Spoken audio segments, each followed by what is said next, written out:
Los revolucionarios turcos se encontraron en desacuerdo con sus vecinos griegos y sus propios compatriotas en Estambul. Se les había encomendado luchar en una guerra y en una rebelión al mismo tiempo, pero si ganaban, significaría la libertad definitiva. El gobierno otomano en Estambul recurrió a un héroe circasiano para salvar su barco que se hundía. Este hombre se llamaba Ahmet Ansabur y era un enemigo acérrimo de Mustafa Kemal y de la rebelión. Según Ansabur, los hombres de Kemal eran unionistas malvados y masones que debían ser derrotados. Así pues, se unió al sultán en la lucha contra los nacionalistas, con los británicos inicialmente a su lado. Sin embargo, la dinámica cambió cuando los británicos comenzaron a ver el esfuerzo que se precisaría para sofocar realmente la creciente revolución. Cansado de la guerra y reticente a molestar a su población en su país, el cabecilla de la Entente empezó a recurrir a sus amigos griegos para que lo ayudaran. A estas alturas, ya estaba claro que Turquía albergaba dos autoridades gubernamentales inmutables, una en Estambul y la otra los nacionalistas en Ankara. Si se les dejaba a su aire, las potencias occidentales creían que los rebeldes derrocarían al gobierno otomano en cuestión de tiempo. Se debía a la intolerancia de los nacionalistas a la supervisión de la Entente. Se podía controlar al sultán y a sus funcionarios, pero no a Kemal y sus hombres. Así pues, había un motivo para que naciones como Gran Bretaña ayudaran al gobierno de Estambul, aunque tuvieran que hacerlo a través de los griegos. En el verano de 1919, las tropas griegas ya habían desembarcado en Esmirna y en ese momento estallaron enfrentamientos entre ellas y los turcos locales. Desde entonces, los griegos habían estado moviéndose para expandir su zona de ocupación ante la violenta resistencia nacionalista. Cuando la temporada se acercaba al otoño de 1920, avanzaron más hacia el este, hacia Anatolia, para que firmaran el hasta entonces fallido Tratado de Sèvres, que iniciaría el proceso de participación del Imperio Otomano. El acuerdo no hizo más que enardecer a los nacionalistas, que todavía se consideraban en una posición por la que valía la pena luchar.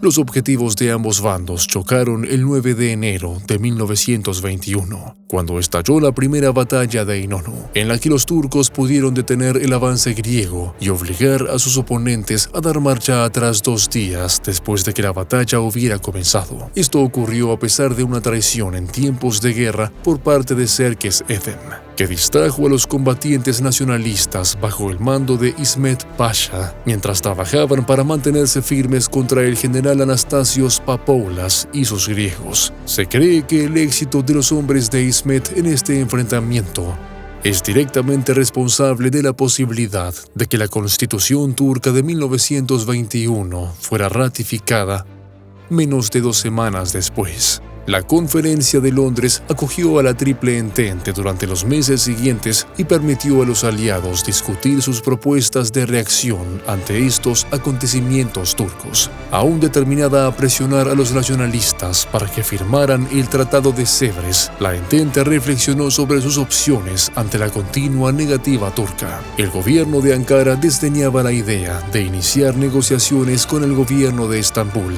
y el uso del Tratado de Sèvres como base de las negociaciones era intolerable. En marzo, los griegos lanzaron la segunda batalla de Inonu, que nuevamente fue derrotada por los defensores turcos. Desde entonces, los nacionalistas habían llegado a acuerdos con los italianos, los franceses y la Unión Soviética, y cuando la Entente intentó hacer modificaciones al Tratado de Sèvres, Grecia se resistió. Los griegos se dirigieron hacia el río Sakarya con otro ejército listo para la guerra. La ubicación del río estaba a menos de 100 millas de los turcos rebeldes en Ankara y obligó a los hombres de Mustafa Kemal a una confrontación directa. La batalla del Sakarya duraría un total de 3 agotadoras semanas hasta que los griegos fueron derrotados hasta el punto de tener que retirarse nuevamente cuando se acercaba la nueva temporada de otoño. Todo lo que las naciones occidentales hicieron para ayudar a medias a sus amigos griegos fue proponer otra versión modificada del Tratado de Sèvres, por lo que fue rechazado una vez más. El estancamiento actual planteaba la pregunta: ¿por qué los turcos no pusieron en marcha su propia ofensiva? Y lo hicieron.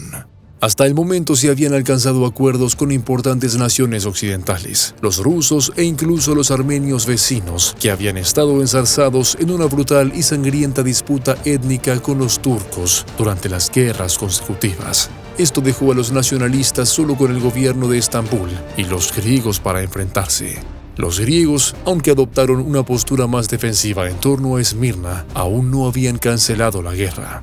De este modo, Mustafa Kemal, ahora comandante en jefe, convirtió a sus fuerzas revolucionarias en un ejército lo suficientemente fuerte como para enfrentarse a su vecino apoyado por los británicos. Los hombres se preparaban para lo que se consideraría la gran ofensiva. El pistolazo de salida se produciría en la batalla de Dumlupinar el 26 de agosto de 1922. Sería un enfrentamiento de 4 días entre los combatientes de Mustafa Kemal y Georgios Atsianestis. Los griegos ya estaban cansados, desmoralizados y luchaban bajo el mando de un hombre, Atsianestis, considerado por muchos como mentalmente inestable, como mínimo. El ataque turco doblegó rápidamente a la fuerza de defensa griega y empujó a los ocupantes a una retirada desorganizada. En dirección a Esmirna, los nacionalistas persiguieron a sus oponentes, que huían con nuevo aplomo y ardiente entusiasmo. Las semanas siguientes verían cómo cada una de las posiciones de Grecia en Turquía caían como fichas de dominó hasta que todo volvió a ser turco. Los británicos, que ahora veían a sus amigos griegos evacuar las tierras que tanto esperaban poseer, empezaron a preguntarse si sería necesaria una intervención militar por su cuenta. El problema era que en Gran Bretaña, la opinión pública se oponía firmemente a entrar en otra guerra en suelo extranjero, mientras que el gobierno de David Lloyd George esperaba poner fin a los combatientes del GNA de una vez por todas. Ambos bandos se encontraron en el medio con el propio Mustafa Kemal, que aceptó entablar negociaciones en Mudanya. Estas conversaciones, a pesar de las grandes vacilaciones de los griegos, culminaron en el armisticio de Mudanya el 11 de octubre de 1922. El acuerdo exigía a los griegos que terminaran de retirar sus tropas de Tracia Oriental e impusieran restricciones temporales a las fuerzas turcas, que a estas alturas eran solo las nacionalistas. El gobierno de Estambul y el Imperio Otomano en su conjunto habían desaparecido con la abdicación del sultán, impulsada por las fuerzas nacionalistas antes del final de la guerra. El fin definitivo de la Guerra de la Independencia turca y la posterior Guerra Greco-Turca llegaría el 24 de julio de 1923 en Lausana, Suiza. El Tratado de Lausana confirmó la nueva existencia de un Estado turco, el sucesor del Imperio Otomano. El acuerdo tardaría un año después de su fecha de firma para entrar en vigor. 8 meses de negociación dieron lugar a 143 artículos y a un consenso sobre el estrecho turco, las nuevas fronteras de Turquía, el comercio regional y más. El acuerdo aseguró el nacimiento de la nueva República de Turquía en lugar del extinto Imperio Otomano. El nuevo Estado turco, aunque totalmente independiente y con capacidad de autodeterminación, estaba destinado a perder varias tierras otomanas. Las nuevas fronteras de Turquía, las deudas públicas que alguna vez fueron propiedad del Imperio Otomano, se dividieron entre Turquía y los antiguos estados otomanos.